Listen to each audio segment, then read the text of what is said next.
Nous allons lire la parole du Seigneur. Nous sommes dans Matthieu 6, 31 à 34. Matthieu 6, 31 à 34, nous lisons. On dit, ne vous inquiétez donc point et ne dites pas, que mangerons-nous? Que boirons-nous? De quoi serons-nous vêtus? Car toutes ces choses, ce sont les païens qui les recherchent. Votre Père céleste sait que vous en avez besoin. Cherchez premièrement le royaume et la justice de Dieu, et toutes ces choses vous seront données par-dessus. Ne vous inquiétez donc pas du lendemain, car le lendemain aura soin de lui-même. À chaque jour suffit sa peine. Et le thème que nous voulons partager aujourd'hui, c'est... Pendant que j'ai préparé l'enseignement de ce jour, le Seigneur m'a amené encore dans ce thème que j'ai déjà prêché une fois ici, sur les règnes et la justice de Dieu. Alléluia. La dernière fois, quand je pense que je l'avais abordé, j'ai juste abordé quelques aspects. Parce que personne ne peut aborder les secrets du règne et de la justice de Dieu dans la profondeur. Nous connaissons toujours en partie. Et chaque jour, Dieu nous éclaire sur le même texte. Il y a des nouvelles révélations qui apparaissent là et nous aident à grandir. Donc le thème, le thème de ce jour, c'est le suivant. Que la recherche du règne et de la justice de Dieu devienne ma priorité. Amen. Que la recherche du règne et de la justice de Dieu devienne ma priorité. Les textes ici se trouvent dans le livre de Matthieu. L'auteur, ce serait Matthieu lui-même. Dans Matthieu, Jésus-Christ est présenté comme étant le fils du roi David, comme étant le Messie, comme étant celui qui est venu pour accomplir les promesses de l'Ancien Testament et d'Israël. Donc, Matthieu, c'était un péager, un collecteur d'impôts. S'il était dans notre temps ici, Matthieu serait comme un agent de Revenu Canada. Alléluia. On n'aime pas les impôts, n'est-ce pas? Imaginez maintenant dans son époque, ils sont sous occupation et lui, c'est un juif qui travaille pour l'occupant. Il vient chez vous pour prendre l'impôt, donc c'est quelqu'un qu'on ne devait pas aimer dans la population. Et Jésus va les rencontrer dans son poste et puis, quand vous lisez l'histoire, il sera aussi un des disciples du Seigneur. On sait qu'on sait de Matthieu, il est aussi le fils d'Alphée. Donc, on nous présente Jésus comme étant le roi des Juifs, comme étant le roi des rois. Et dans le Nouveau Testament, dans les évangiles, Jésus est présenté comme sur quatre facettes. Dans Matthieu, il est présenté comme étant le roi. Dans Marc, il est présenté comme étant le serviteur. C'est lui-même, il dit dans sa parole, dans Marc 10, 45, le Fils de l'homme n'est pas venu pour être servi, mais pour servir. Dans Luc, Jésus est présenté comme étant le Fils de l'homme, un homme rempli de la puissance du Saint-Esprit qui est capable de mener une vie divine. Et dans Jean, il est présenté comme étant le Dieu d'amour. Mais dans l'Apocalypse, il est encore mieux présenté comme étant le roi des rois et le seigneur des seigneurs. Ce qui est encore merveilleux. Donc ce matin, nous voulons parler du règne de Dieu. Parce que la vie chrétienne c'est une vie qui doit être accompagnée des victoires, de l'excellence, des miracles, de la percée continuelle. Donc lorsque toi et moi, nous ne vivons pas la victoire dans notre vie chrétienne, on doit s'arrêter et se poser des questions. Pourquoi je ne prospère pas à tous égards? Pourquoi j'ai donné ma vie au Seigneur, mais c'est comme si c'est tantôt plus tôt? Pourquoi ça n'avance pas? Hier, nous étions à une réunion avec quelques jeunes de mon groupe. On s'est retrouvés dans cette réunion-là où nous étions peut-être 15, 12, 13 personnes. Nous étions seulement 3 parmi les 12 ou 13 là qui ne sont pas nés au Canada. Les restes étaient nés au Canada. J'ai dit, mais vous êtes tous nés au Canada. Donc, vous êtes dans un beau pays. Un pays où coule le lait et le miel, disons-le, parce que tu ne veux pas manquer de faim ici. Si tu manques de faim, c'est parce que tu le veux. Donc, vous êtes dans un pays où tout est mis à votre disposition pour réussir. Cela n'exclut pas ceux qui ont immigré, parce qu'on a vu des gens comme Joseph en Égypte devenir Premier ministre. C'est-à-dire que nous sommes dans un endroit où tout est bien placé pour nous, pour que nous puissions prospérer. Alléluia. Réussir. Les gens qui sont dans d'autres pays nous envient, ils veulent venir à notre place, être là et tout ça. Donc, on doit se regarder si on est enfant de Dieu, dire, mais pourquoi moi c'est une victoire, 5 défaites. Si je fais 2 victoires, 15 défaites. Pourquoi les victoires dans la vie de chaque jour ne sont pas courantes dans ma vie? Donc, quand je ne prospère pas dans peu importe les domaines, je dois m'arrêter et me poser la question, pourquoi? Alléluia. Alléluia. Nous sommes là depuis le 1er janvier jusqu'au 31 mars aujourd'hui. Il faut toujours faire les bilans. Est-ce que je vis comme je l'aurais espéré? Est-ce que mes affaires fonctionnent comme j'espérais? Est-ce que ma vie chrétienne fonctionne comme j'espérais? Est-ce que je progresse? Si je regarde qu'il n'y a pas de progrès, je dois me poser des questions. Alléluia. Alléluia. C'est très important parce que je suis convaincu que personne n'est venu accompagner quelqu'un ici sur la terre. Nous sommes tous des pèlerins, nous allons passer, mais pendant un temps, nous devons vivre et bénéficier de tout ce que Dieu a préparé pour nous. Alléluia. La Bible dit que le Seigneur Jésus-Christ dit qu'à tous ceux qui croient en lui, à ses disciples, ils auront tout dans ces siècles, avec beaucoup de tribulations, certes. Et la vie éternelle, c'est qui est encore meilleur. Mais la Bible dit que nous aurons tout au centuple. Nous aurons tout dans ces siècles. Je dois maintenant regarder ma vie pour voir est-ce que ça va. Alléluia.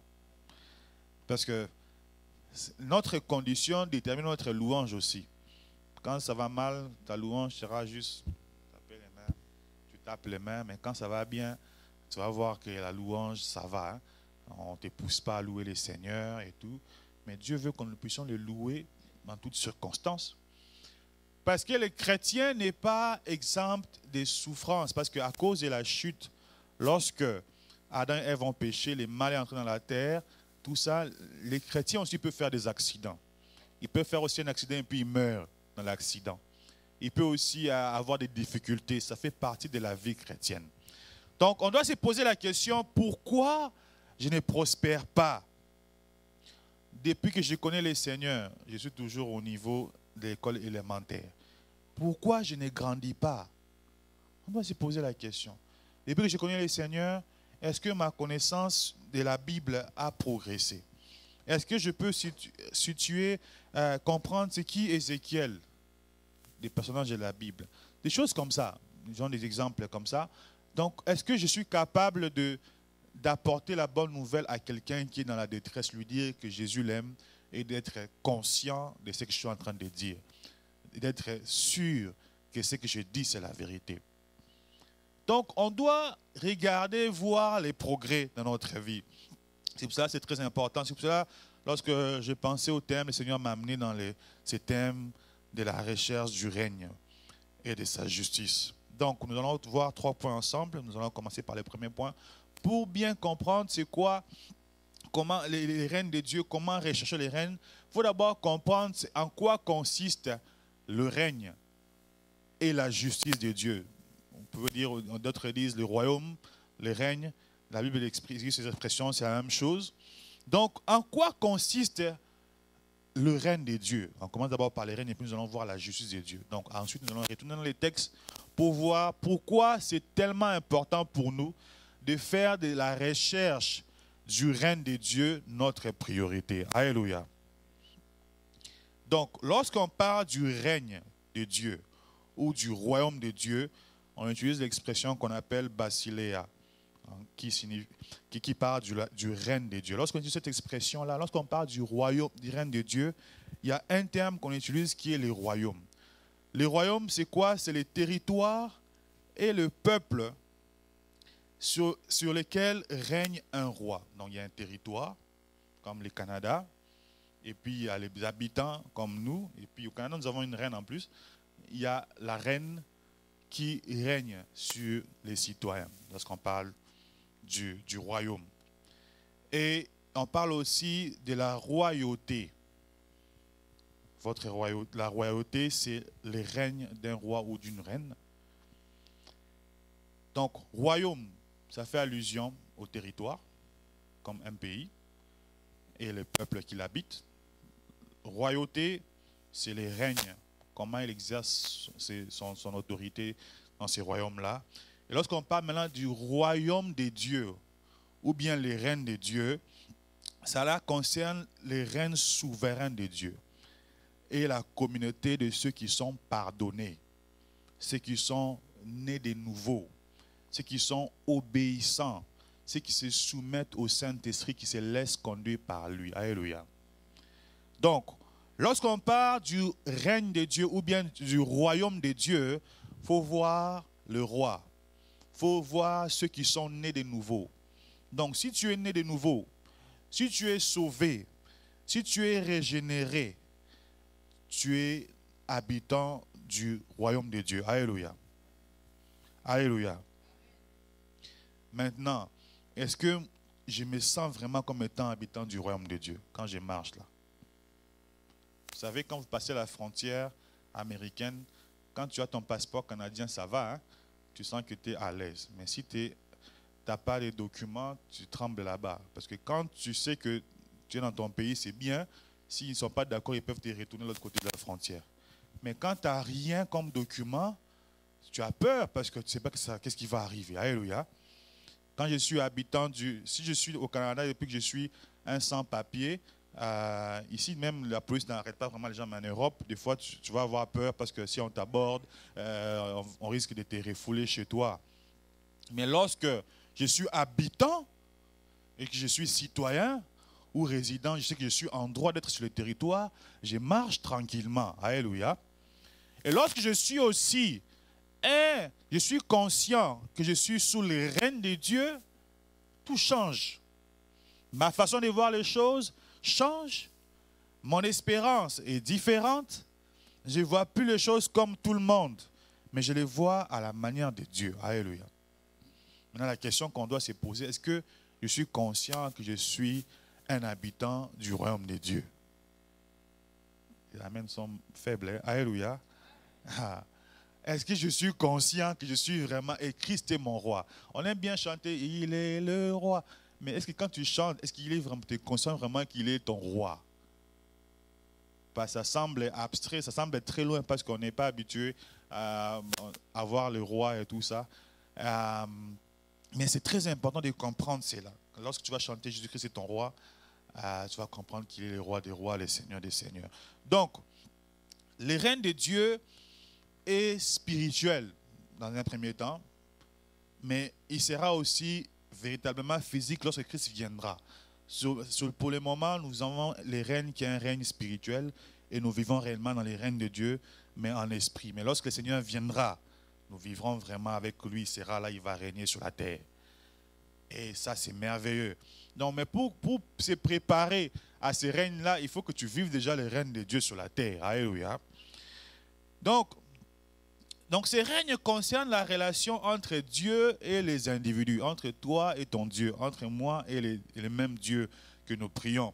Et dans les sermons sur la montagne, Jésus-Christ avait donné les principes du gouvernement du règne de Dieu. Dans le règne de Dieu, il avait dit, par exemple, dans là-bas, ceux qui sont pauvres en esprit sont heureux, par exemple. Parce que pauvre en esprit, ça ne veut pas dire que tu es pauvre, tu es misérable. Un pauvre en esprit, c'est quelqu'un qui compte sur le Seigneur. Il sait que Dieu est capable. Quand il chante, Dieu est capable de faire tout ce qu'il dit, il fera. Lui, il sait qu'il est vraiment capable de le faire. Donc, ça c'est brièvement ce que j'explique par rapport au règne de Dieu. Lorsqu'on parle du règne de Dieu, je dois me poser la question, est-ce que je vis dans ces règnes-là? C'est très important. Donc, on a dit en quoi consiste les règnes et la justice de Dieu. Maintenant, la justice de Dieu. Parce que le thème dit que la recherche du règne et de la justice de Dieu devienne ma priorité. Donc, si ce n'est pas ta priorité, qu'elle devienne. Nous prions le Seigneur qu'elle devienne. Si c'est déjà ta priorité, tu puisses encore la rechercher davantage. Donc, lorsqu'on parle de la justice de Dieu, on fait allusion à l'état de celui qui mène une vie qui est approuvée par Dieu. C'est-à-dire que tout ce que lui fait, Dieu l'agrée, Dieu est content. On fait allusion à celui qui vit dans l'intégrité, dans la droiture, qui a les pensées, les actions qui sont correctes selon Dieu, Lui, quand il tousse même, Dieu est content. Parce qu'il a toussé et toussé. Quelqu'un d'autre peut te voir quelqu'un et puis tousse parce qu'il veut critiquer. Mais lui, quand il tousse, c'est pur et tout ça. Donc, quand on parle de la justice de Dieu, c'est ça. Donc, pour clore ces premiers points, donc on parle du règne et la justice de Dieu. C'est-à-dire que je veux être conscient que je suis sous le gouvernement d'un grand roi et le gouvernement veut que je puisse vivre comme lui veut. Pour vivre comme lui veut, je dois comprendre qu'est-ce qu'il attend de moi. Je dois avoir une relation avec lui. Et je dois chercher, nous verrons ça pendant que nous sommes en train d'avancer. Alléluia. Ton premier point, nous avons dit en quoi consiste le règne de Dieu. Jésus est le roi. Il est le roi des rois, il est le Seigneur des seigneurs. Deuxième point, les textes que nous avons lus nous disent ceci. Dans les versets 33, on dit « Cherchez premièrement le royaume ou le règne et la justice de Dieu. » On dit « Cherchez-le en premier. » Hier, nous étions avec les jeunes, j'ai demandé aux jeunes, quand tu te réveilles le matin, qu'est-ce que tu fais en premier? Quelqu'un a dit, ben, c'est sûr qu'on court sur notre téléphone. Vous pouvez voir les statuts, c'est rendu où? Alléluia. Chacun a ses priorités. Et nous aussi, les adultes, on fait ça. Des fois, quand tu te réveilles, tu veux voir ton téléphone, c'est devenu comme, c'est comme obligatoire. Réflexe, comme Pasteur Ben l'a dit. Donc, on se réveille, le téléphone. La Bible dit, cherchez premièrement le règne de Dieu. Dans le deuxième point, on dit pourquoi il est impératif, pourquoi c'est un ordre pour nous, pourquoi c'est obligatoire, même si je peux le dire pour nous, de chercher premièrement le règne et la justice de Dieu. Alléluia. Jésus-Christ est en train de parler, le sermon de la montagne, il enseigne, il donne les principes du gouvernement de son règne. Lorsque lui, il est roi, voici comment on doit agir, quelle pensée nous devons avoir. Il dit, ne vous inquiétez donc point et ne dites pas, que mangerons-nous, que boirons-nous, de quoi serons-nous vêtus. Il dit, car toutes ces choses, ce sont les païens qui les recherchent. Votre Père Céleste sait que vous en avez besoin. Ça peut être contradictoire ici. Alléluia. Parce qu'il dit ces choses, ce sont les païens qui les recherchent, c'est-à-dire boire, manger et se vêtir. Mais en même temps, il dit, votre Père Céleste sait que vous en avez besoin. Et donc c'est là que nous devons comprendre pourquoi c'est important de comprendre les règnes de Dieu. Nous allons voir ici comment le Seigneur nous amène. Donc, dans le deuxième point, le sous-point, le point A, que je peux écrire ça comme ça, parce que lorsque nous cherchons le règne de Dieu, c'est-à-dire être sous la conduite, être sous les directions du Seigneur et vivre dans sa justice, cela va nous permettre de vivre constamment sous la volonté de Dieu. Parce que les païens, eux, ils recherchent toujours les intérêts personnels. Alléluia. Mais lorsque nous cherchons les règnes de Dieu, nous sommes au troisième point, nous verrons ça plus tard, comment on cherche les règnes de Dieu. Ici, nous voyons pourquoi c'est important, parce que d'abord, Dieu nous donne un ordre. C'est un ordre. Cherchez premièrement le royaume de Dieu. On doit obéir.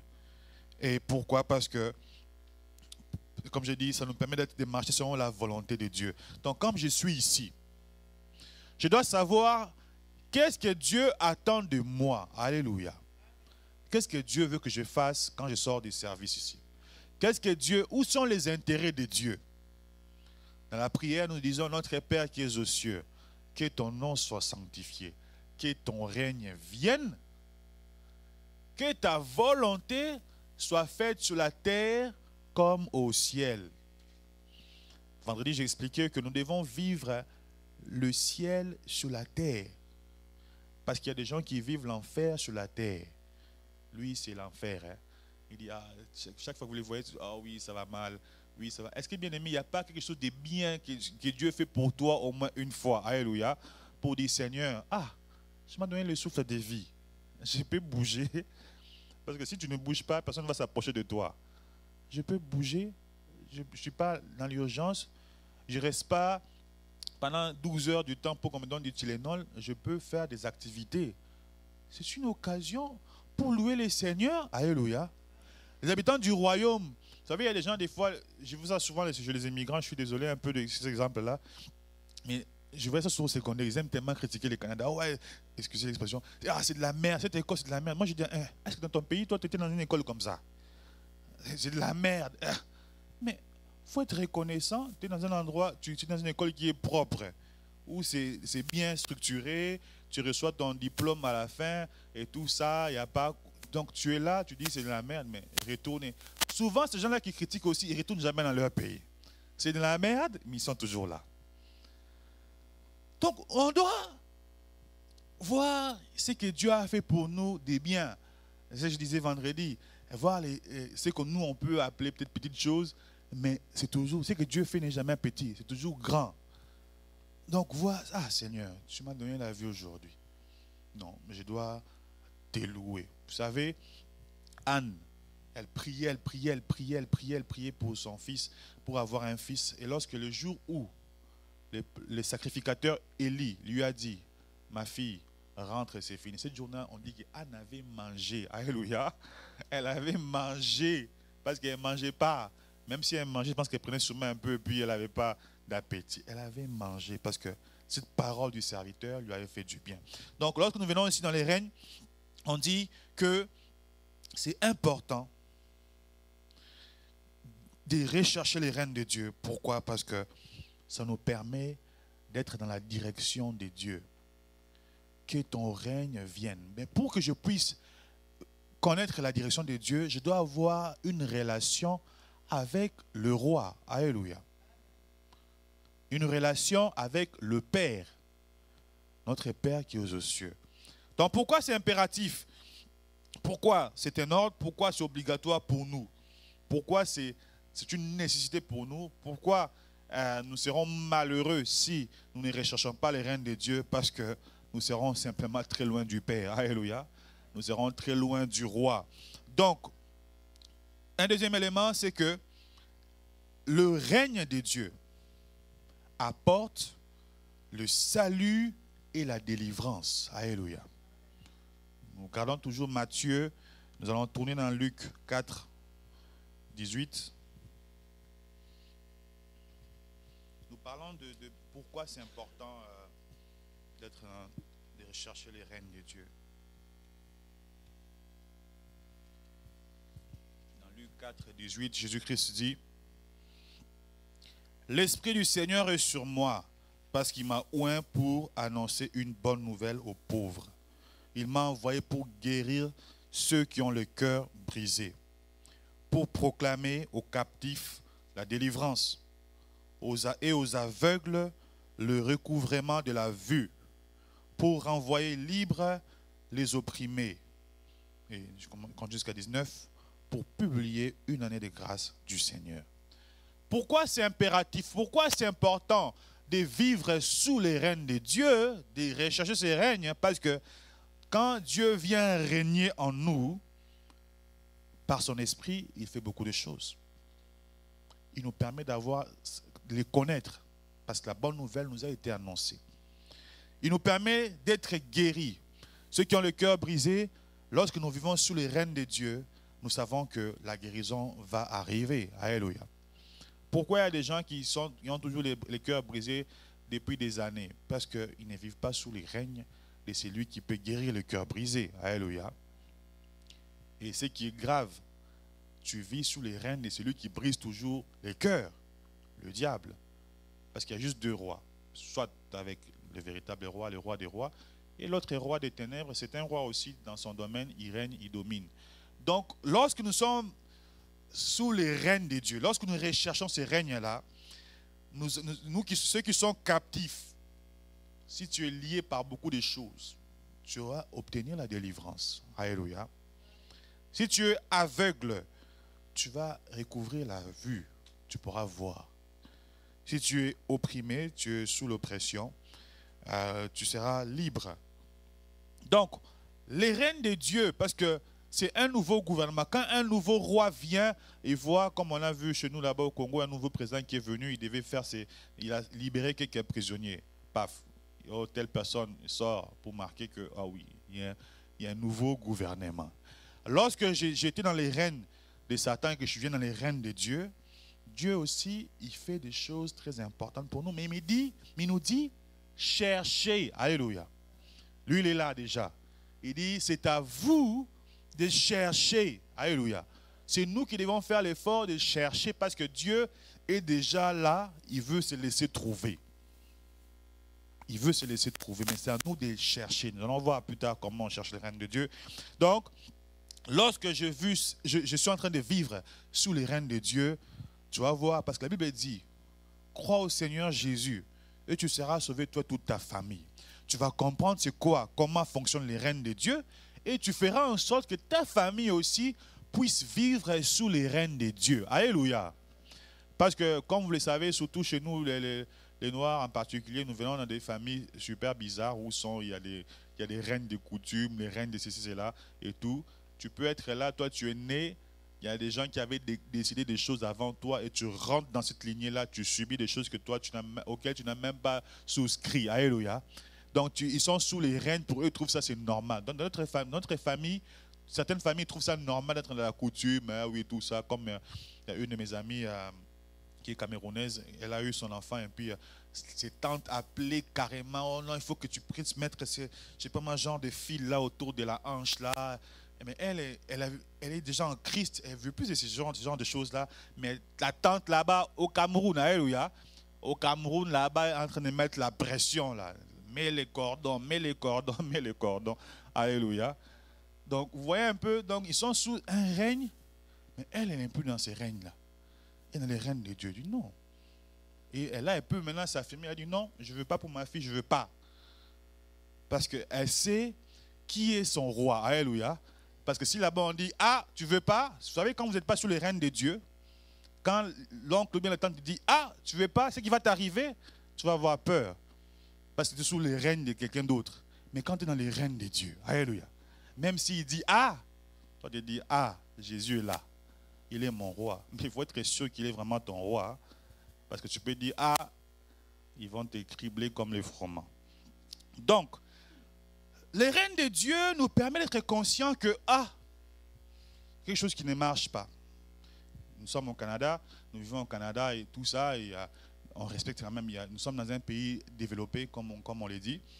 Il y a quand même le feu de circulation, vous devez vous arrêter et tout ça. Quand je suis allé au Congo, ils ne s'arrêtent pas, à Kinshasa en particulier. Ils viennent ils regardent. J'ai dit, je ne peux pas conduire dans ces pays, mon Dieu. Donc, lui, il passe là-bas. Donc, il faut vraiment avoir l'esprit konzo, comme on dit là-bas.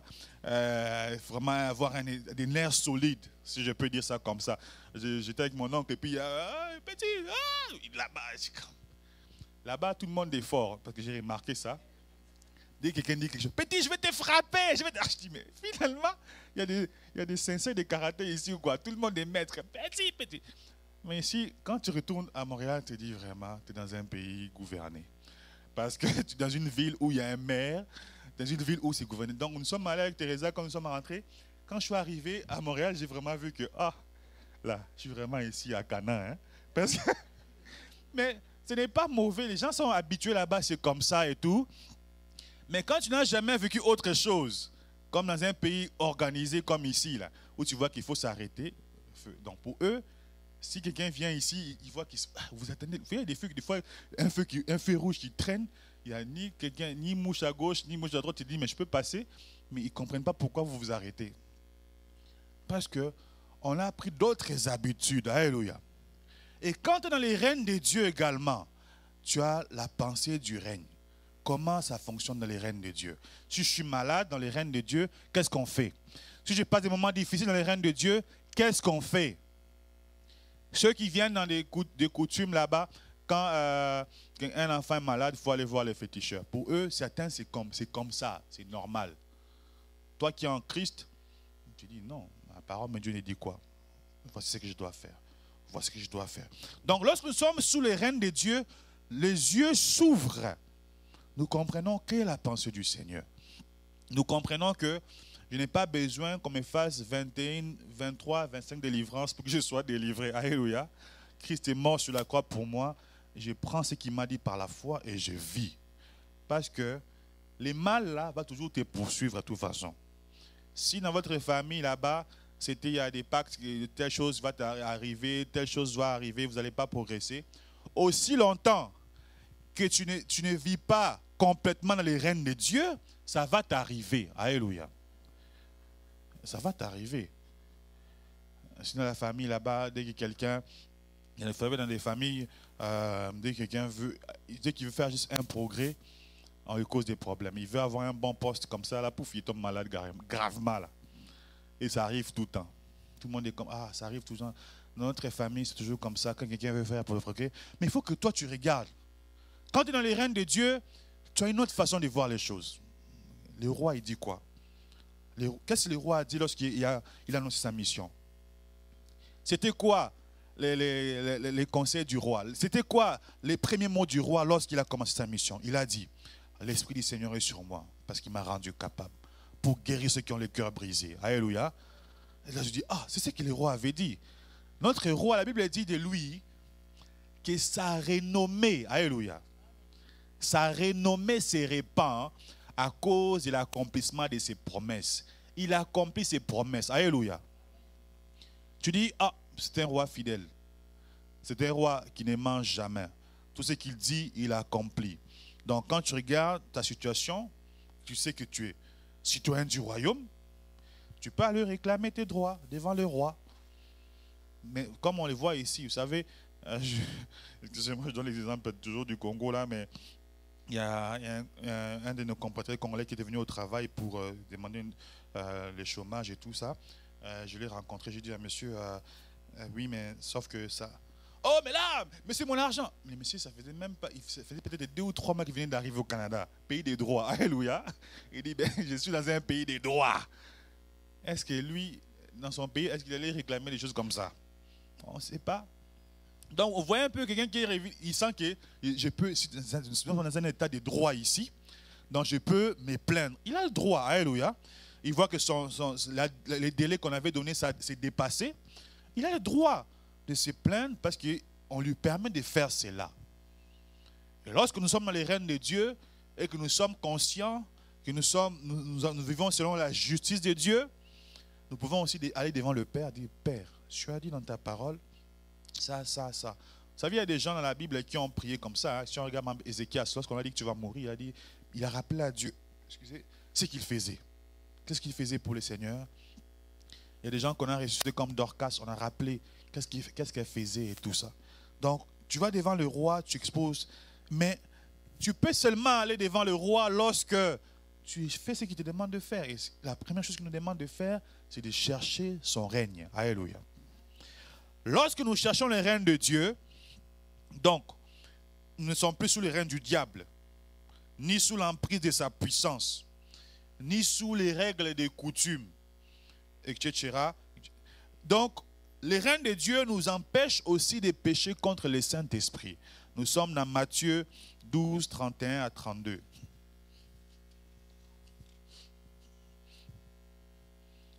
Jésus-Christ dit ceci. C'est pourquoi je vous dis, tout péché et tout blasphème sera pardonné aux hommes, mais le blasphème contre l'Esprit ne sera point pardonné.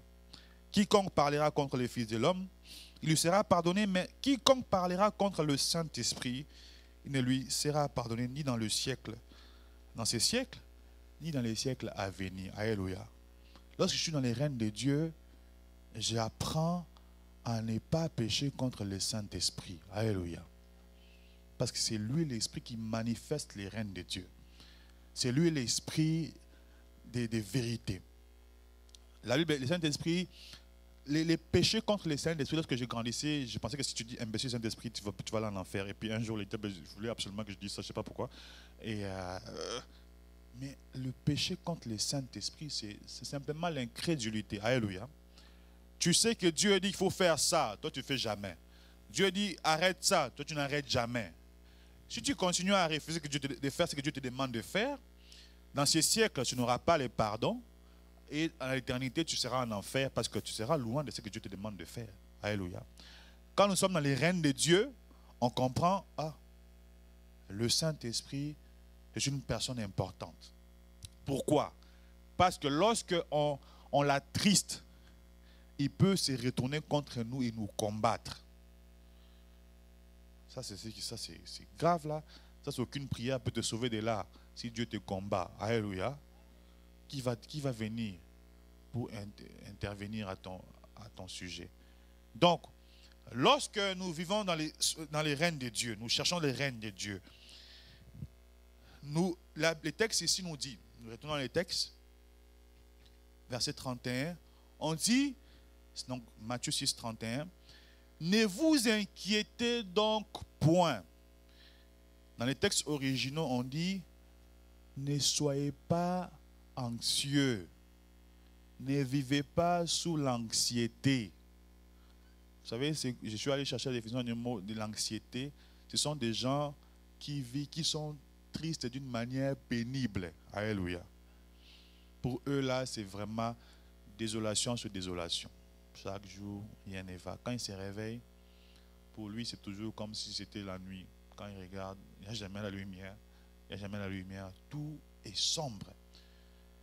Et la Bible dit, ne soyez pas comme ça. Ne soyez pas anxieux. Ne soyez pas anxieux.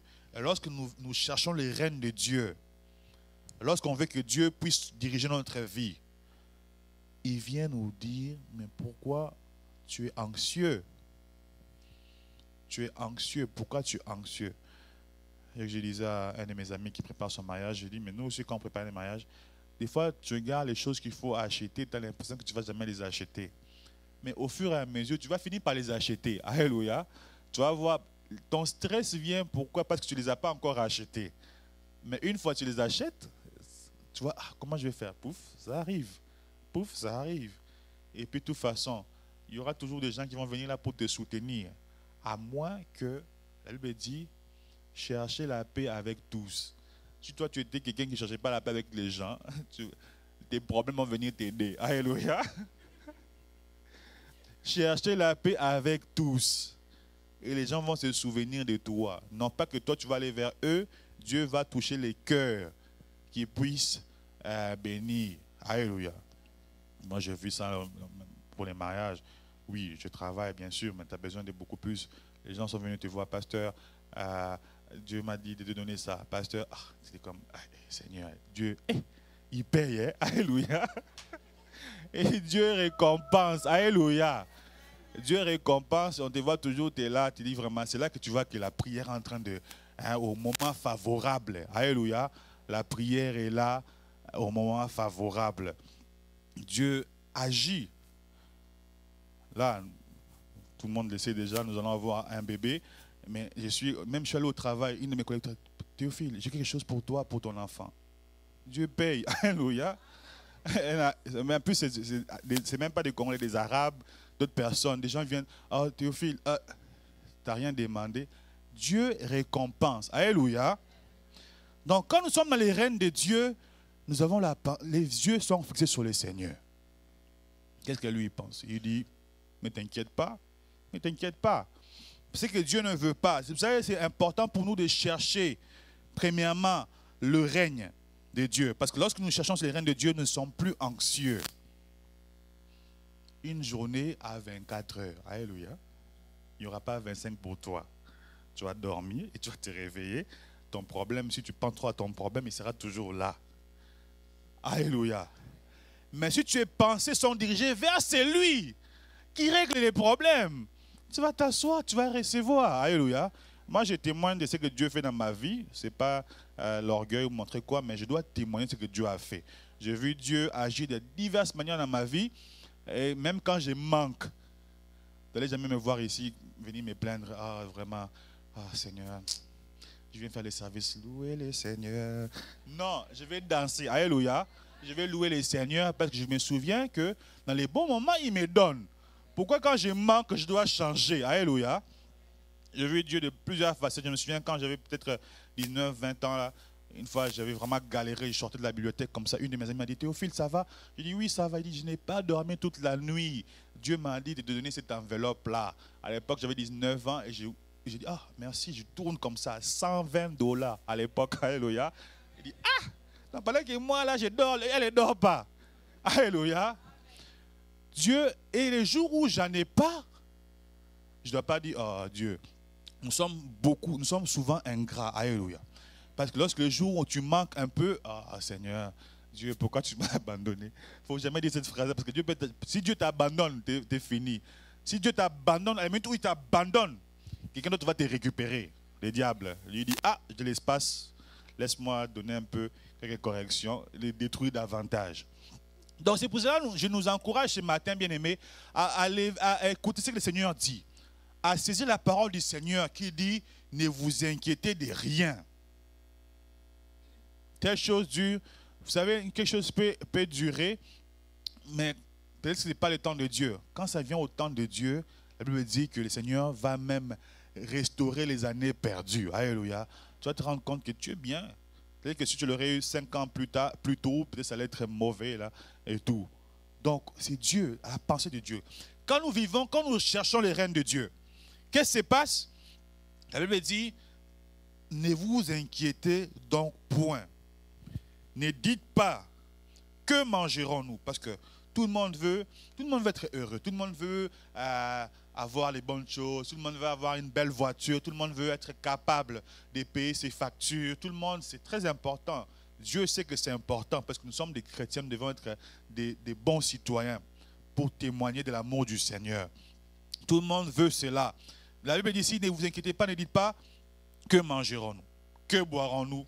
De quoi serons-nous vêtus? Ces choses-là, car toutes ces choses, ce sont les païens qui les recherchent. Donc c'est ça qu'on disait, ça peut être contradictoire ici, parce que tout le monde a besoin d'être vêtu, tout le monde veut manger, tout le monde a besoin de boire, n'est-ce pas? Tout le monde a besoin de faire ses affaires et tout ça. Jésus dit, ce sont les païens qui les recherchent. Pourquoi Dieu dit que ce sont les païens qui les recherchent? Parce que eux, ils en font une priorité. Alléluia. Quand ils les recherchent, ces choses-là, c'est parce qu'ils veulent le faire non pas avec la pensée du royaume, non pas avec la pensée de Dieu, mais pour prouver aux gens que voici moi, mon pao, comme on dit chez nous, je suis là, c'est moi les boss. Ils passent là-bas, ils aiment bien, c'est comme les pharisiens de notre temps maintenant, là. Quand ils passent, ils veulent qu'on puisse leur dire bonjour, bonjour Bishop. On doit respecter nos pères spirituels, nos encadreurs et tout ça, mais il y a certains hommes de Dieu et femmes de Dieu qui veulent que tu les salues comme si tu étais le roi. Là, tu viens, tu commences à bonjour, alléluia, bonjour, archibishop et tout. Nous sommes des serviteurs, alléluia. Nous sommes au service du Seigneur pour son peuple. Donc, il y a une de mes amies qui était tellement choquée parce que le pasteur est passé et dit, hey, tu dis pas bonjour au bishop, au prophète? Elle était tellement choquée, elle venait pour la prière. Donc, vous comprenez qu'après elle a fui les services parce que. Et quand les prophètes lui avaient dit, tu dis pas bonjour au prophète, elle était tellement choquée. Elle dit, ah ok. Est-ce qu'elle a même, tout ce qu'elle pouvait dire, tout ce qu'elle était venue comme sujet de prière pour avoir l'ouverture, elle ne peut plus le dire parce que ta façon de l'accueillir était tellement mauvaise que lui-même, ça fait une barrière. Donc, ce sont les païens qui les recherchent parce que c'est leur priorité, parce que leur but, c'est juste pour leur propre orgueil. C'est pas ce qu'ils veulent seulement faire pour eux. Mais Dieu s'attend, c'est que lorsque je suis dans l'abondance, lorsque j'ai les nécessaires, que je puisse aussi partager à celui qui manque. Alléluia. C'est pour ça que Dieu nous bénit. Que nous puissions aussi bénir ceux qui sont autour de nous. C'est très important. Le croyant qui vit dans les règnes de Dieu, lui, sa vie ne doit pas seulement se limiter autour de lui-même. Mais il a une vue large. Et quand Dieu voit qu'il a une vue large et que ses pensées sont aussi ailleurs, Dieu voit, ok, lui, je peux vraiment lui donner en abondance. Mais quand Dieu voit que dans tes prières, c'est toujours l'égoïsme qui règne, Seigneur, donne-moi pour moi. Dieu, même quand tu ne dis pas, Dieu qui sonde les cœurs et les reins, il sait que quand tu vas avoir, ce sera juste pour toi-même. Il ne donne pas. Il voit, mais celui qui est dans les règnes de Dieu, qui recherche chaque jour, non pas ce que je veux, comme Jésus a dit, mais c'est que toi tu veux. Et là, Dieu voit, Dieu dit, lui, je peux donner. Vendredi, j'ai parlé de ce qui se passe à l'église de foi, les bouteilles d'eau. J'ai dit, mais les gens prennent des bouteilles d'eau. On est venu ici ce mercredi, il y avait plein de bouteilles d'eau. Il y a même une bouteille d'eau qui n'était pas ouverte, qui est restée là, roulée par terre. D'autres, ils ont bu un peu, et puis ils ont laissé là. Ils ont laissé là, laissé là. Ah, je me suis dit, mais bien aimé, la Bible dit, si nous sommes fidèles dans des petites choses, Dieu va nous rendre responsables des grandes choses. Mais Dieu voit que la bouteille d'eau, que toi tu n'as même pas acheté, on l'a acheté pour quelqu'un a sorti son argent. Il est allé acheter pour les biens de tous, les biens communs. Quelqu'un qui a appliqué la parole de Dieu pour que nous tous nous puissions en bénéficier. Toi tu prends la bouteille d'eau, tu bois un peu, seulement tu laisses. Il y a des gens dans des pays où il n'y a pas l'eau potable. Dieu voit que les petites choses, l'eau gratuite que tu as reçue là, dans une bouteille en plus, s'il vous plaît. Il y a des gens dans d'autres pays qui ne savent pas c'est quoi la bouteille. Donc quand ils voient ça à la télé, c'est comme ah, c'est comme quand on grandissait. Vous savez les canettes de coke là. Nous on buvait toujours avec la bouteille, n'est-ce pas? Mais quand tu vois les canettes de coke, ça avait l'air extraordinaire. Je dis mais pourquoi les canettes sont plus chères? Vous êtes toujours habitués, mais quand tu es ici avec les canettes, c'est tellement n'importe quoi. Tu dis ah. Mais quand tu vois ça de loin, donc quand les bouteilles d'eau là, donc on n'est pas fidèle, on laisse ça, on laisse ça. Et puis on laisse ça où? Dans la maison de Dieu, dans les sanctuaires. Ah bon, ça reste là et tout ça, je rentre chez moi et tout. Ah, bien aimé. Dieu regarde, il dit, mais même l'eau gratuite là, il n'est pas capable d'en prendre soin. Et les grandes choses, je vais donner pourquoi. Dieu il va pas te rendre responsable des grandes choses parce que tu n'es pas un bon gestionnaire. Mais lorsque nous avons la pensée du règne de Dieu, on est conscient que toute chose est bonne. Ça peut arriver que tu oublies, c'est normal. Je ne parle pas de ça, ça peut arriver. Ça peut arriver que tu sortis rapidement et puis tu as oublié. Une fois, deux, ça peut arriver. Tu peux oublier peut-être 3 fois, ça peut arriver aussi. Mais si pour toi c'est comme consciemment, ah, tu laisses ça comme ça et puis tu pars. C'est de ça que je parle, alléluia. Parce que tu peux oublier, alléluia. Ça arrive, c'est normal qu'on oublie. Des fois on sort vite, des fois on pensait qu'on allait les prendre, on a oublié, ça, il n'y a pas de problème. Mais après, on vient des bouteilles d'eau. Dieu regarde, ah. Mais et pourtant, si j'oublie mon cellulaire, je vais appeler. Pasteur, est-ce que l'église est déjà fermée? J'ai oublié mon cellulaire. Là, tu vas revenir pour chercher. Et c'était sous, tu sais même où est-ce qu'il était bien placé? C'était sous la chaise là-bas, côté droite, angle 35 degrés. Mais pour la bouteille d'eau qui est restée là-bas, bon, les gens qui font le ménage vont venir nettoyer. Alléluia. Alléluia. La pensée du règne de Dieu. Là, je suis dans le règne de Dieu, je sais que, je suis venu dans la présence du roi. Quand je dois sortir, je dois prendre mes affaires. Qui peut aller voir le premier ministre et puis en sortant, il laisse sa bouteille là-bas et puis il reste là-bas dans les palais? Non. Je dis, je veux avoir une bonne image devant Trudeau. Quand il va voir, il a dit, ce citoyen-là, c'est vraiment un bon citoyen. Peut-être, il peut me proposer quelque chose. Mais devant le roi des rois, laisse ça comme ça là-bas. Les gens des ménages, ils vont les faire. Les gens des ménages, alléluia. Donc, lorsque nous avons la pensée du règne de Dieu, ce sont les petites choses souvent qui nous empêchent de recevoir l'exaucement de la part du Seigneur. Ce n'est pas les gros péchés, les gros efforts et tout ça là. Ce sont des petites choses, des petites choses. La femme de Lot, on lui avait simplement dit, ne regarde pas derrière. Il entend, on a dit, ne regardez pas. Et quand il a regardé, c'était les meilleures photos de toute l'histoire. Elle était transformée en statue de sel. Parce que le cœur était tout. Dieu a dit, on ne regarde pas. Donc, des petites choses. Donc, quand nous allons sortir de ces lieux aujourd'hui, examinons-nous, regardons les petites choses qu'on ignore. Par exemple, je viens dans la présence du Seigneur. Je suis là, je viens avec une nonchalance incroyable. Je viens rencontrer le roi des rois, je viens là et tout. Seigneur, tu sais. Mais quand on vient dans la maison du Seigneur, on vient avec joie. Je viens rencontrer le roi parce que nous adorons des manières corporatives et puis des manières aussi individuelles. Quand nous sommes en train de... Quand tu dis le nom de Jésus au-dessus de tous les noms, Alpha, Oméga. Mais avant qu'il soit Alpha, Oméga de tout le temps, il y a d'abord ton Alpha, Oméga, toi. Quand tu rentres dans la profondeur, quand tu confesses la parole de Dieu, cela se manifeste dans ta vie aussi. C'est très important. Ce sont des choses qu'on doit parler pour nous aider à grandir. Mais je nous exhorte, dans la présence du Seigneur, d'être concentré. Quand tu arrives, regarde pas gauche-droite. Est-ce que Dieu t'a nommé comme agent de sécurité de l'église? Alléluia. Toi, tu regardes. Oui, je vois. Non, il y a les protocoles pour ça. On veut que toi, tu puisses te concentrer à la prière. Alléluia. Toi, concentre-toi sur ce que tu es venu faire ici. Adorer le roi, afin qu'il te bénisse. Tu sors de ces lieux remplis de bénédictions. Tu commences la semaine dans la victoire. Alléluia. Ne te préoccupe pas de ces choses, excusez-moi. Si tu veux faire les protocoles, viens me voir, je vais t'inscrire dans l'équipe des protocoles. Mais c'est très important. Dieu me dit, on rit, mais Dieu me dit, ce sont ces choses-là, Théo, qui vous fait rater des grandes choses. Satan, là, et les démons, ce n'est pas un grand problème. Au nom de Jésus, là-bas, ils sont balayés. Mais les petites choses, là, ce n'est pas au nom de Jésus. Hein. Il faut s'appliquer. Il faut se discipliner pour ça. Donc, nous allons rapidement vers la fin. Les règnes de Dieu, pourquoi il est impératif de chercher premièrement les règnes de Dieu et la justice de Dieu?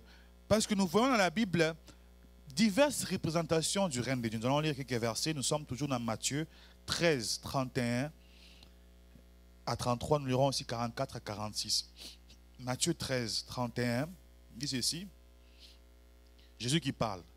Il leur proposa une autre parabole et il dit, le royaume des cieux est semblable à un grain de sénévé qu'un homme a pris et a sémé dans son champ.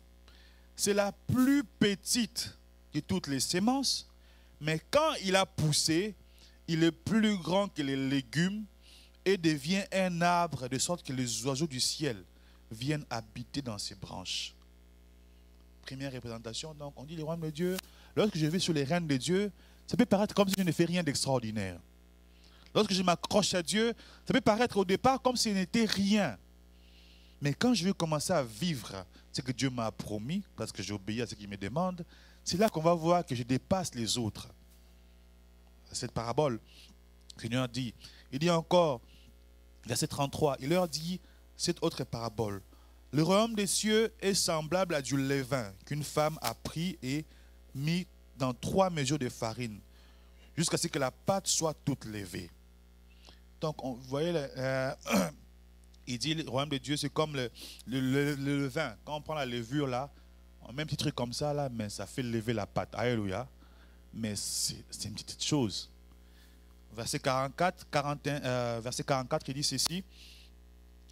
Le royaume des cieux est, donc les royaumes, oui, les règnes de Dieu, est encore semblable à un trésor caché dans un champ. J'ai un trésor, mais qui est caché dans un champ. L'homme qui l'a trouvé le cache. Dès que je vois un trésor dans un champ, je le trouve, je le cache. Et on dit, dans sa joie, il a dit, j'ai trouvé un trésor. N'est-ce pas merveilleux? Si tu trouves, tu arrives là-bas dans la maison, dans la chambre, pouf, tu vois un $600. Oh, ça vient d'où? Est-ce que... ça, c'est l'argent que personne ne va donner à l'église. Hein. Tu sais, quand tu trouves un $600, tu vas dire, pasteur, est-ce qu'on peut prier pour moi pour cet argent-là pour voir si ça ne va pas faire des dégâts? Là, on prie. Si tu rencontres un mauvais pasteur, il dit, ah, ma soeur, je vois que c'est pas bon cet argent-là. Laisse, on va le prendre, il va l'utiliser. Parce que j'ai peur. Mais quelqu'un qui est dans les règnes de Dieu, il voit quelque chose, il dit, Dieu peut faire des miracles. C'est un trésor. Il le prend, il les cache. Dans sa joie, il va vendre tout ce qu'il a et achète ses champs. Donc, lorsque les royaumes de Dieu, c'est comme un trésor dans un champ. Dès que je vois, ah, il y a un trésor ici, je le prends. Je suis rempli de joie et je vais vendre tout ce qui est important pour moi. Les choses qui m'empêchent, qui pourraient m'empêcher de ne pas avoir le nécessaire pour acheter ces champs-là. La distraction, plein de problèmes du genre. Et je veux acheter les champs parce que je me dis que c'est sûrement pas le seul trésor qui est dans ces champs-là. Alléluia. Lorsque je suis dans les règnes de Dieu, Dieu me fait du bien, Dieu me guérit, me transforme. Il dit, non, ça ne va pas seulement s'arrêter à ça. Je pense que Dieu a des choses extraordinaires pour moi. Et dans ma joie, je vais découvrir des grandes choses. Le royaume de Dieu, verset 45, on dit, et le royaume des cieux est encore semblable à un marchand qui cherche des belles perles. Il a trouvé une perle de grand prix et il allait vendre tout ce qu'il avait et l'a acheté. Donc le royaume de Dieu, dans sa représentation, c'est quelque chose de merveilleux. Maintenant, le dernier point, pour terminer. Comment rechercher le règne et la justice de Dieu? Vous allez voir notre texte de base dans Matthieu 6, 31. On dit, ne vous inquiétez pas, dans verset 32 plutôt, Matthieu 6, 32, on dit, car ces choses, ce sont les païens qui les recherchent. Verset 33, on dit, cherchez premièrement le royaume des cieux. J'étais intrigué pour voir, est-ce qu'il y a une différence entre rechercher et puis chercher? Dépendamment de la situation, il y a une nuance. Alléluia. Dépendamment de la situation, il y a une nuance. Parce que lorsque nous sommes en train de rechercher, on cherche avec soin, de façon insistante et puis méthodique. Lorsque on cherche, on s'efforce de trouver, de découvrir, de retrouver ou de se procurer. Il y a une petite nuance. Ça tend tous dans la même façon de faire. Pardon? Oui, ils ont. Pour recommencer? Donc on dit rechercher puis chercher, c'est similaire mais il y a des nuances.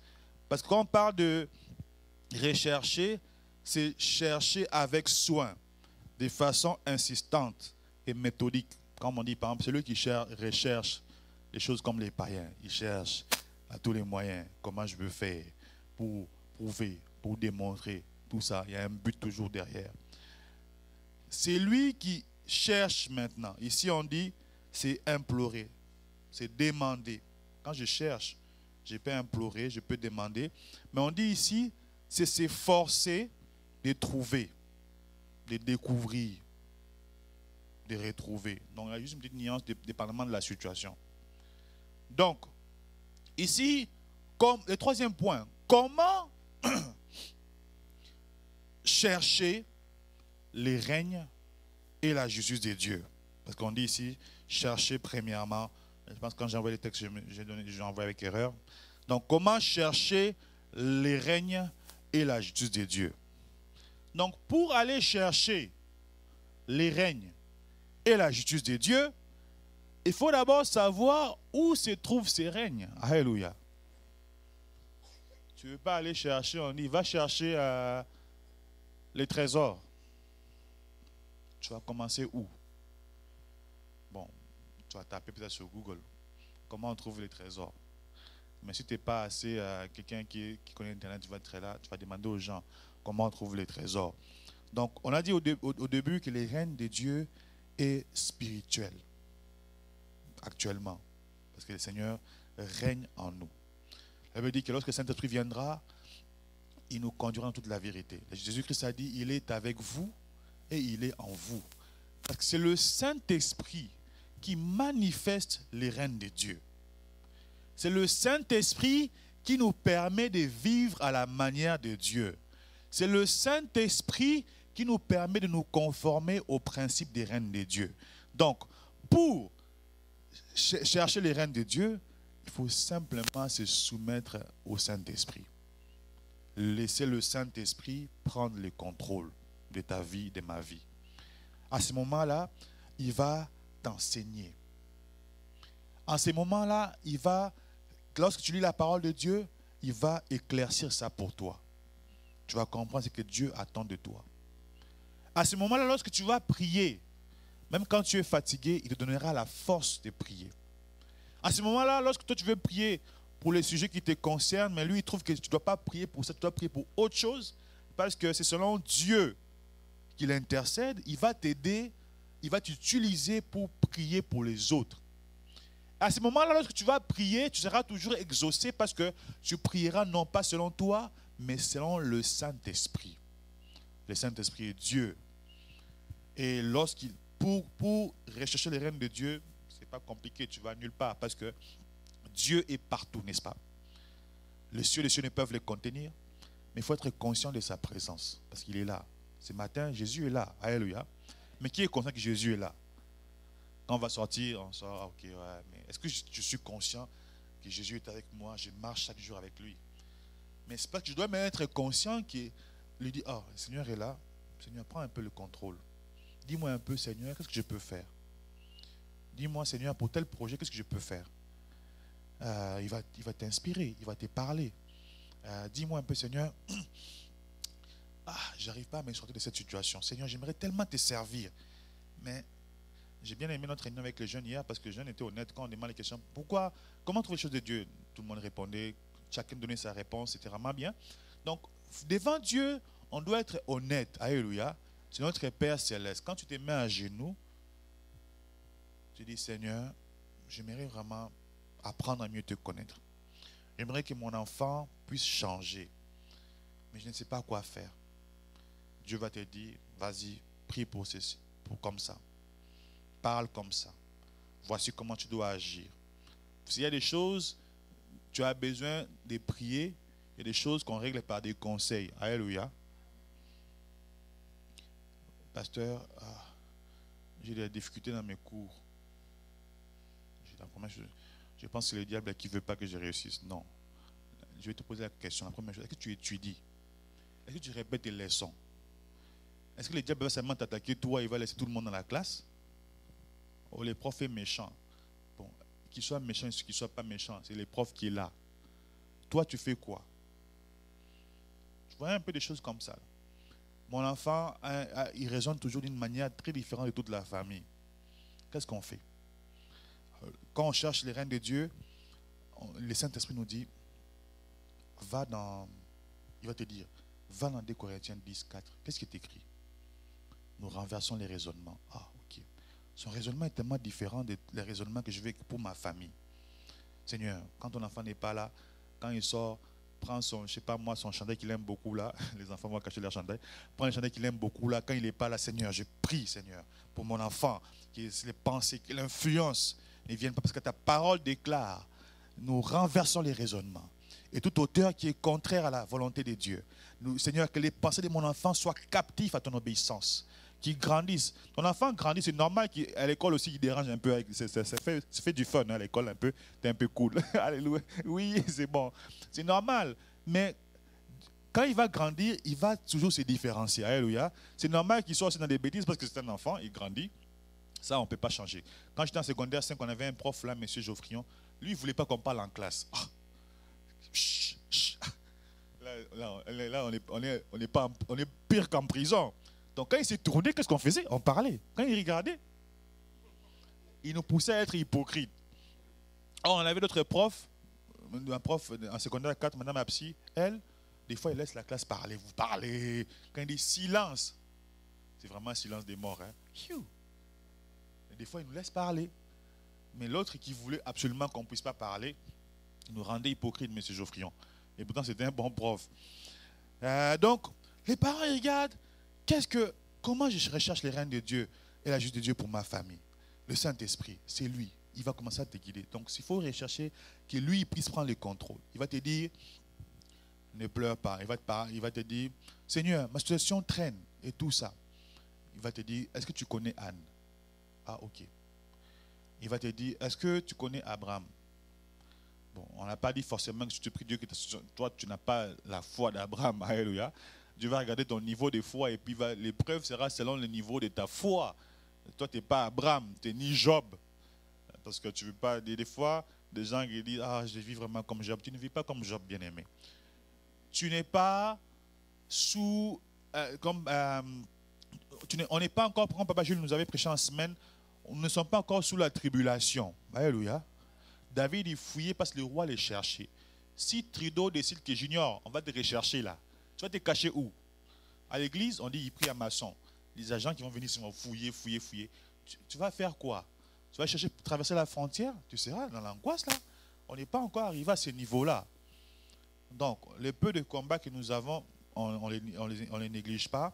Mais lorsque le Saint-Esprit est là, quand on recherche les règnes de Dieu, c'est vraiment laisser la place au Saint-Esprit. Il va commencer à t'enseigner. Parce que ce que Dieu ne veut pas, c'est de s'inquiéter d'une manière pénible. Il y a des gens, Dès qu'il y a juste un petit problème comme ça, c'est comme si c'était la 5e guerre mondiale. Parce que là, il ne sait pas ce qu'il va faire et tout ça. Mais il faut se calmer, alléluia, savoir qui est ton roi. Des fois, les chrétiens se plaignent plus que les païens. Il est là en train de pleurer, il fait ça, et puis bon, comme décision, ça c'est la pire chose à faire, comme première décision dans son conseil, quand ils font ce rapport par rapport à sa souffrance, première décision, je ne vais pas aller à l'église. Et, alléluia, pardon, ça c'est quelle façon de faire les choses. Je ne veux pas aller là où je peux recevoir ma solution.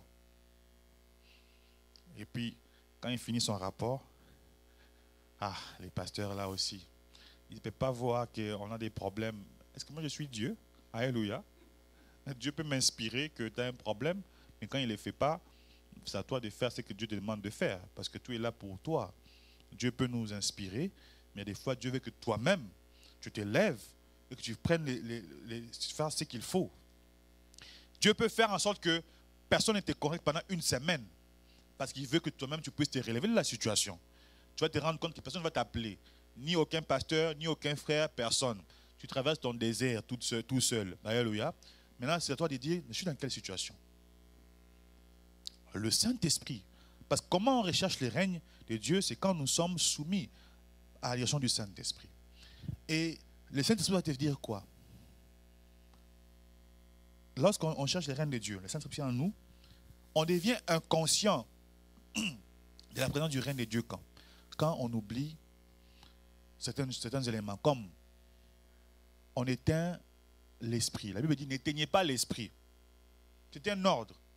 Moi, je fais quoi? Par mes soucis qui dépassent, j'éteins l'esprit. La Bible dit soyez remplis du Saint-Esprit. Mais c'est un ordre. Donc, je dois fournir mes efforts pour les faire. Mais moi, je fais quoi? Quand je ne veux pas rechercher le règne de Dieu, je m'arrête. Je ne veux plus écouter personne, ni Dieu d'ailleurs, ni son esprit. Et c'est ça le danger. Lorsqu'on cherche le règne de Dieu, c'est vraiment, je m'arrête ici, c'est avoir, c'est de faire le Saint-Esprit. Le Saint-Esprit, maintenant, prend le contrôle de tous les domaines de ma vie. Viens maintenant me diriger.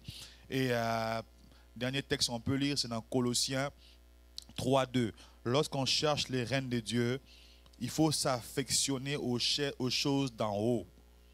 Colossiens 3:2 nous dit ceci. Je commence au verset 1. Si donc vous êtes ressuscités avec Christ, cherchez les choses d'en haut, où Christ est assis à la droite de Dieu. Affectionnez-vous et l'affection aux choses d'en haut, et non à celles qui sont sur la terre. Lorsqu'on cherche le règne de Dieu, on cherche à s'affectionner aux choses d'en haut. Parce que le texte dit, cherchez premièrement le royaume des cieux et sa justice. Et votre Père, non, il dit d'abord verset 32, car toutes ces choses, ce sont les païens qui les recherchent. Quand il disait là-bas, pourquoi on doit s'inquiéter? Et puis il dit, verset 33, cherchez premièrement le royaume et la justice de Dieu, et toutes ces choses vous seront données par-dessus. Parce que quand le règne de Dieu est en nous, nous sommes conscients, Dieu nous montre comment on doit faire pour nous sortir des problèmes. Alléluia. La Bible dit, ne vous inquiétez de rien. En toute chose, faites connaître vos besoins à Dieu. Non pas en pleurant, ni en pleurnichant, mais par des prières, des actions de grâce. Et les shalom, la paix de Dieu, qui surpasse toute intelligence, qui surpasse mon intelligence. Moi, je dis, je dois faire ça. Je dis, je vais aller nulle part avec ça. La paix de Dieu surpasse toute intelligence et garde mon cœur et mes pensées en Jésus-Christ, au roi du royaume. Donc, je compte sur Dieu. Ce que je vois, ce n'est pas forcément la réalité. Alléluia. Ce que je vois maintenant, là, ce n'est pas forcément ce que Dieu veut pour moi. Demain, il peut ouvrir notre porte. Le texte finit en disant, ne vous inquiétez donc pas du lendemain. Toi, tu es là maintenant dans les cultes. Tu es en train de penser, mon affaire là, mon travail là que je cherche, mes projets là, qui ne mordent pas. Alléluia. Elle me dit, cherchez, calme-toi. Calmons-nous. Regardons le roi qui apporte sa rémunération. La Bible dit, ne vous inquiétez donc pas du lendemain. Bien-aimé, ce n'est pas toi qui contrôles les jours, ni les années, ni les mois. Alléluia. Demain, là, ce qui va arriver, personne ne le sait, à part les créateurs des cieux et de la terre. Le roi des rois, l'Éternel des armées. C'est lui qui a créé les cieux, la terre. Si demain il décide qu'il y aura une tempête de neige, il y aura une tempête de neige. Ce n'est pas Météo Canada qui peut arrêter ça. C'est lui seul. C'est ça qu'il nous dit cet après-midi. Mes enfants, arrêtez un peu là. Ce n'est pas vous qui avez créé le jour. La Bible dit, ne vous inquiétez donc pas du lendemain, car le lendemain aura soin de lui-même. À chaque jour suffit sa peine. Amen. Que Dieu bénisse sa parole.